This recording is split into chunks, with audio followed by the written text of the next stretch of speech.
வணக்கம். நான் இன்னைக்கு சோயா சங்க் எப்படி பண்ணுறதுங்கிறத காமிக்க போகிறேன். இந்த சோயா சங்குக்கு மீல் மேக்கர் அப்படின்னு தமிழில் சொல்லுவாள். இதில் நிறைய ப்ரோட்டீன் இருக்குது. அதனால இது சாப்பிட்டா நிறைய ப்ரோட்டீன் கிடைக்கும். அது எப்படி பண்ணுறங்கிறத நான் காமிக்க போகிறேன். பட் அதுக்கு முன்னால் இதுக்கு என்னெல்லாம் வேணுங்கிறத நான் சொல்கிறேன். வெங்காயம், பூண்டு, இஞ்சி, மிளகாய் வத்தல், கருவேப்பிலை, மிளகாப்பொடி, மஞ்சப்பொடி, சோம்பு, கொத்தமல்லி பொடி, அப்புறம் தேங்காய் பால், மிளகு பொடி, உப்பு, சோயா சங்க், அதுக்கப்புறம் எண்ணெய். இவ்வளவும் இதுக்கு வேணும். முதல்ல அடுப்பை பற்ற வச்சாச்சு. இதில் எண்ணெயை விட்டுருக்கேன். எண்ணெய் ஒரு 2 ஸ்பூன் விட்டுருக்கேன். விட்டுட்டு இப்போ முதல்ல ஃபஸ்ட்டு சோம்பு போடணும். அடுப்பில் எண்ணெய் வச்சுருக்கேன். அது காஞ்சி எடுத்து இப்போ 1/2 ஸ்பூன் சோம்பு போடுறேன். நான் சோம்பு கொஞ்சம் வெடித்த உடனே மிளகா வத்தல் போடுறேன். மிளகா வத்தலுக்கு அப்புறம் பூண்டை தோலை உரித்து அதை நல்லா தட்டி வச்சுருக்கேன். அதையும் போடுறேன்.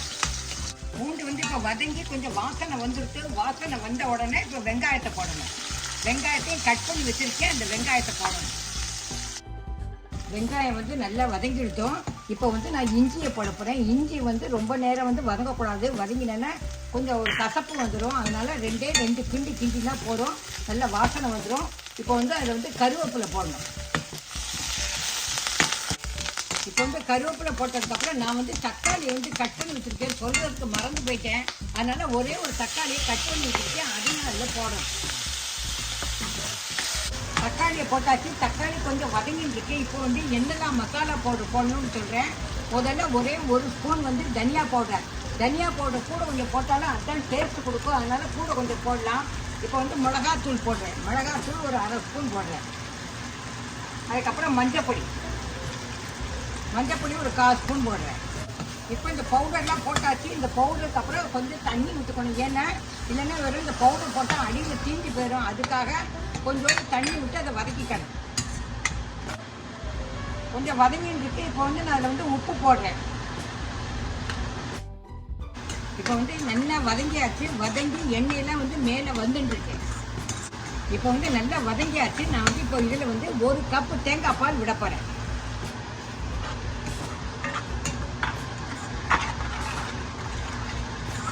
தேங்காய் பால் விட்டு இது கொதிச்சுன்னு இருக்கு. தேங்காய் பால் கொதிக்கிறதே இதில் உப்பெல்லாம் சரியாக இருக்கா பார்த்துக்கோங்க.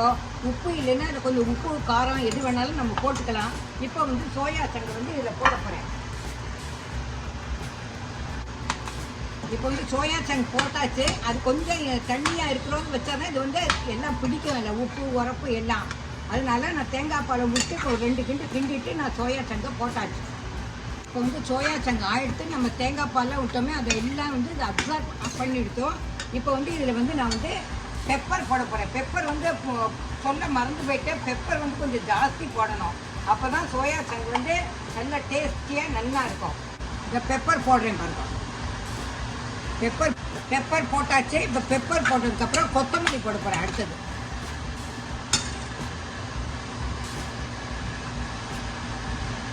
கொத்தமல்லியை போட்டாச்சு. இப்போ ஒரே 1 ஸ்பூன் நெய் விடணும். அதில் soya chunk pepper fry ready ஆகிடுச்சோ. நீங்கள் சாப்பிட்டு பார்த்துட்டோ எப்படி இருக்குங்கிறதுக்கு லைக் பண்ணுங்கோ, ஷேர் பண்ணுங்கோ, சப்ஸ்கிரைப் பண்ணுங்கோ. அதோட டேஸ்ட் எப்படி இருக்கிறதுக்கு எனக்கு கமெண்ட் பண்ணுங்கோ. உங்களோட பதிலை ஆவலுடன் எதிர்பார்த்துட்டுருக்கேன். Tata, bye bye.